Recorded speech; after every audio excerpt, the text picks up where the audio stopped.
Dear students, আজকে আমি তোমাদের জন্য ভাষাতত্ত্ব থেকে কিছু প্রশ্নোত্তর নিয়ে এসেছি। প্রাকৃত শব্দের অর্থ কী? প্রাকৃত শব্দের অর্থ প্রকৃতি, অর্থাৎ জনসাধারণের সদা ব্যবহৃত ভাষা বা জনসাধারণের কথ্য ও বোধগম্য ভাষাই হচ্ছে প্রাকৃত ভাষা। তাহলে জনসাধারণ হচ্ছে যে ভাষায় কথা বলতো সেটাই হচ্ছে প্রাকৃত। প্রকৃত্যা স্বভাবেন সিদ্ধমিতি প্রাকৃতম অথবা প্রাকৃত জনানাং ভাষা প্রাকৃতম। প্রাকৃত ভাষার প্রথম প্রকাশ ঘটে আঞ্চলিক ভাষা রূপে। কয়েকটি প্রাকৃত ভাষার নাম লেখো। প্রথম শ্রেণীর প্রাকৃত ভাষা হচ্ছে সৌরসেনী, মাগধী, মহারাষ্ট্রী, প্রাচী। দ্বিতীয় শ্রেণীর প্রাকৃত ভাষা হচ্ছে শবরী, পৈশাচী, চণ্ডালী ও আভিরি।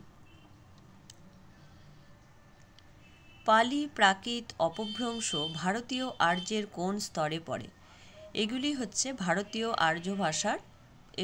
মধ্য ভারতীয় আর্য ভাষার নিদর্শন। তাহলে পালি, প্রাকৃত এবং অপভ্রংশ হচ্ছে মধ্য ভারতীয় আর্য ভাষার নিদর্শন।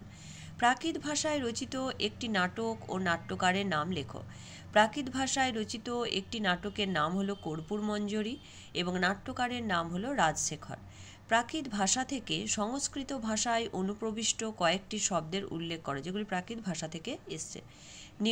নিঘণ্টু, কুট্টিম, অট্ট, উরুপতি এবং মার্জারো। মার্জারো মানে হচ্ছে বিড়াল। তো এই শব্দগুলো হচ্ছে প্রাকৃত ভাষা থেকে এসছে। দরদীয় ভাষা কি? দরদীয় ভাষা ইরানীয় শাখার একটি উপশাখা। দরদীয় শাখার ভাষাগুলি কাশ্মীর উপত্যকা থেকে হিন্দুকুশ ও পামির অধিত্যকা পর্যন্ত বিস্তৃত ছিল। কাশ্মীরি, কাফির, সিন্ধি, পশ্চিম পাঞ্জাবি ভাষায় এর প্রভাব পরিলক্ষিত হয়।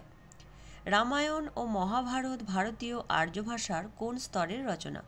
ইন্দো আর্য বা ভারতীয় আর্য ভাষার প্রাচীন স্তরের রচনা এবং এর শেষ ভাগটা আবার কি বলছে না সংস্কৃত ভাষার ক্লাসিক্যাল সংস্কৃত যুগে রামায়ণ মহাভারত রচিত বা সংকলিত হয়েছে।